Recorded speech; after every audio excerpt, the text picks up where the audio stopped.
Yeah, so hi all.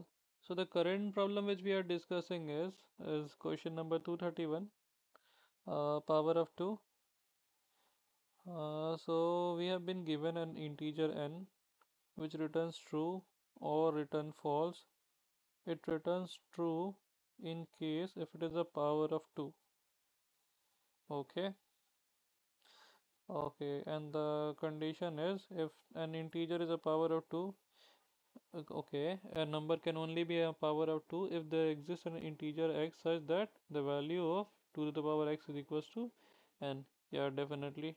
Let's say if we talk about let's say 8, let's say n is equals to 8. So we know that, right? 2 to the power 3 gives us 8. Let's say n is equals to 16. Then we know 2 to the power 4 is 16, और इसके अलावा कोई और number लेंगे तो possible नहीं है.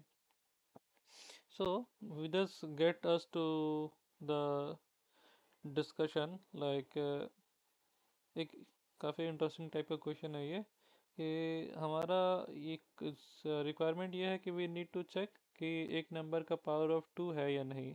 So power of 2 number का मतलब यही हो सकता है कि कोई भी ऐसा नंबर जो 2 टू द पावर एक्स के फॉर्म में लिखा जा सके. यहाँ पर x एक नॉर्मल इंटीजर है, जैसे इस पर हमारा ये एग्जांपल है. ये x मेरा 4 जो है ये x है, और 2 तो 2 है ही. तो ओके, नाउ जैसे कि ये जो वैल्यू है 1 है या 2 है या 4 है या 8 है 16 है 32 डॉट डॉट डॉट डॉट 64 128, मतलब कोई एंड नहीं है. But on a very high level ये जो वैल्यूज है, these are the value which can be represented into 2 to the power x, right? So in case of 16 it would be 2 to the power 4. In case of 32 it would be value of x would be 5, right? And similarly for 64 value of x would be let's say 6. So ये जो overall जो format चल रहा है, so exactly that's the requirement for our question. Now इसके अलावा कोई भी एग्जांपल ले ले. For example, in no way we can get the value 3 by some putting power of by getting it with respect to 2, right? मतलब 2 to the power में कुछ भी लगा लो 3 नहीं आएगा, 2 to the power में कुछ भी लगा लो 5 नहीं आएगा. So these values are not going to come with respect to when we go with 2 to the power of 2. So this gets us to conclusion कि हम लोग को अप्रोच क्या फॉलो करना चाहिए. तो कंसेंट वगैरह कुछ नहीं है, लीनियर वगैरह कुछ नहीं है, जस्ट इसको विदाउट लूप के करना चाहिए. फिलहाल तो ये तो फॉलो अप है, पर नॉर्मल वाला कर लेते हैं. नाउ इसको जो अप्रोच हम लोग फॉलो करने वाले हैं, we would be going with the binary approach, क्योंकि this would be the most efficient approach. What we are exactly going to do is we would be following up the bitwise manipulation technique. नाम सुन के बहुत fancy लग रहा है, technically ये उतना ये नहीं है, but that's the name, that's the reason I am suppose to tell. But ये उतना कम्प्लेक्स चीज़ नहीं है. अच्छा, before moving on to anything, I am just assuming that you guys know the bitwise, like how do you represent values from decimal to binary or binary to decimal.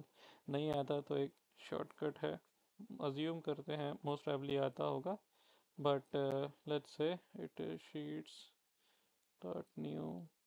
Let's create a sheet. Yeah, तो क्या कर trick है ना, 1 2 3 4. Yeah, this would be fine. Let's say 0 1 0 1 0 1 0 1. 8 हो गया ना, 4. हाँ, most probably आप लोग को ये आता होगा. I am just writing it for the sake of writing.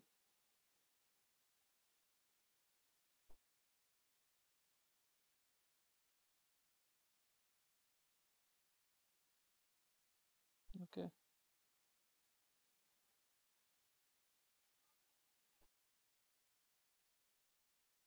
This would do the job.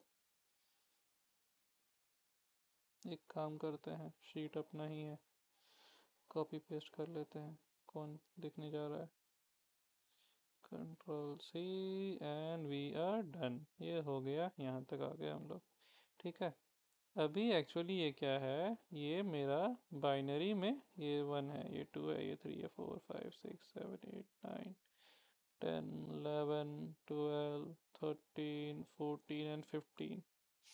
So that's how we can do the binary to octal conversion. Now एक बात ध्यान दीजिए, when we talk about one, मतलब कि why we when we write, let's get back to here, जब हम लोग बात करते हैं वन के बारे में, तो one is 2 to the power of 0, right? When we talk about 2, 2 is 2 to the power 1, right? When we talk about 4, it is 2 to the power of 2, right? Let's say when we talk about 8, then it is 2 to the power what? I guess it is 3. Yeah, 3. 3 ही है। 16 के बारे में बात करें, same approach है। What? 2 to the power 4, right? Right, right, right. So that's how it is. So अगर बात करें हम लोग कि 2 to the power 0 का, तो जो वैल्यू आया 1, उसको हम लोग बाइनरी के फॉर्म में कैसे रिप्रेजेंट करेंगे? 0001। और इसको कैसे रिप्रेजेंट करेंगे? 0010, राइट। अच्छा, 4 को कैसे रिप्रेजेंट करेंगे? 0100। इसको हम लोग कैसे रिप्रेजेंट कर सकते हैं? 1000। और 16 का क्या होगा? 16, ओके, ये हम लोग 15 तक किए, राइट। 16 का एक तो नया लाइन स्टार्ट हो जाएगा, कुछ नहीं है, बस ये बढ़ते जाएगा। Control C, control V, what we would be doing. Copy नहीं हुआ क्या? नहीं हुआ। कंट्रोल, ओके, हुआ हुआ।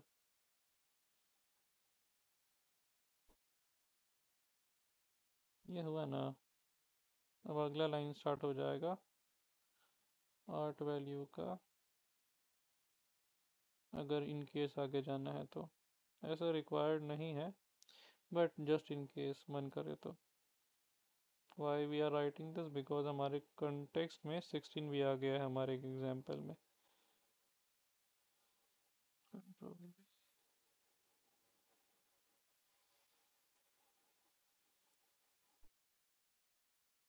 ये जो हुआ, ये स्टैंड फॉर 16, राइट।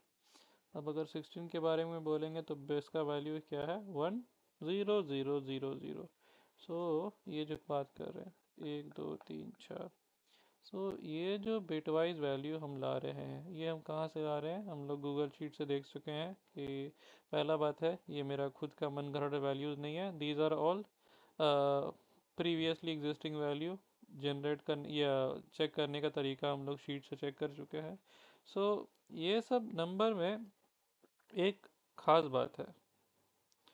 सो इनका बाइनरी रिप्रेजेंटेशन में अगर आप नोटिस करेंगे कि 1 बिट सिर्फ एक बार आता है, बाकी सारे बिट ज़ीरो होते हैं, राइट। किसी के बारे में भी देख लीजिए, if you talk about two the power zero, if you talk about two the power 1, if you talk about two the power 2, किसी के बारे में भी बोलेंगे तो 1 बिट एक बार आ रहा, बाकी सारा ज़ीरो है। और यही अगर चेक करना चाहें 3 के लिए, या 5 के लिए, या 6 के लिए भी, ठीक है। Just it is not specific to odd number, even number में भी अगर वो किसी 2 का पावर नहीं हो सकता है। तो अगर हम 3 के बारे में बात करें, तो इसका बाइनरी वैल्यू क्या है? 001011। इसका वैल्यू क्या होगा? 0101। इसका वैल्यू क्या होगा? 0110। Let me verify, 0011 0101 60110। ठीक है, ये है 3 के लिए, ये है 5 के लिए, और क्या था? 6 था, right. For a moment, let's highlight this, and in order not to cause any confusion एक काम करते हैं, इनको हटा देते हैं. हाँ, तब देख सकते हैं 0011, then 0101, and then 0110. Getting back to this, so which gives us to the answer, like जब भी पावर रहेगा तो वन बिट सिंगल टाइम्स, बाकी सारा वैल्यू ज़ीरो रहेगा. सो इससे हम लोग को मिल जाता है इनसाइट फॉर द सॉल्यूशन. अब ये जो इनसाइट मिला है वो क्या मिला एग्जैक्टली कि अगर कोई नंबर पावर ऑफ टू है तो उसका n माइनस वन नंबर उसके हाईएस्ट वन बिट के बाद सब बिट्स को फ्लिप कर देगा. Let this sink in. कहने का मतलब है let's talk about 16. So let's say 16 ये था ना, राइट? और इसका बाइनरी रिप्रेजेंटेशन क्या था? 1 0 0 0 0. यहाँ से देख सकते हैं इन केस अगर भूल गए तो. ठीक है. और ये n था. अगर n माइनस एन का बात करें, दैट इज 15 का बात करें, तो वो क्या देगा हम लोग को? वो हम लोग को देगा ये वैल्यू देगा, राइट?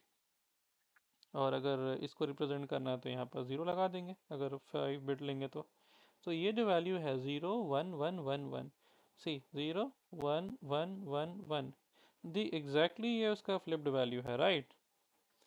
सो अगर हम n और n माइनस वन का बिट वाइज एंड करें तो रिजल्ट जो हम लोग को मिलेगा वो हमेशा ज़ीरो होगा.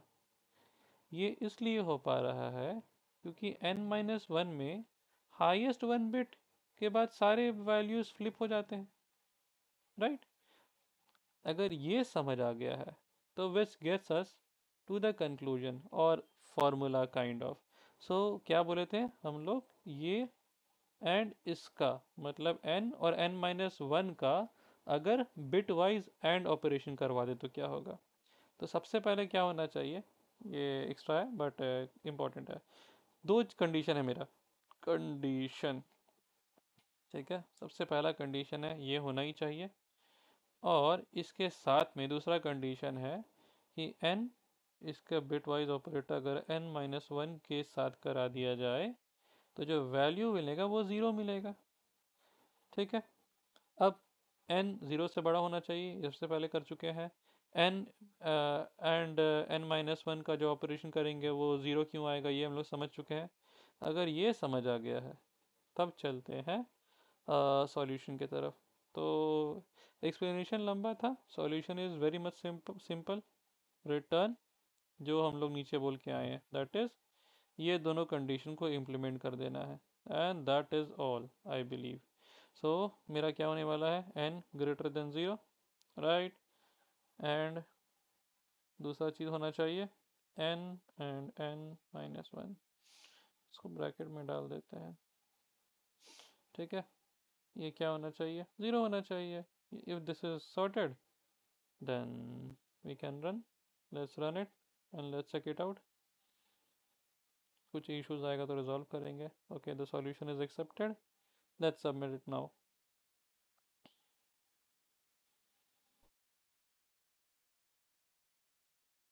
Oh, okay, perfect.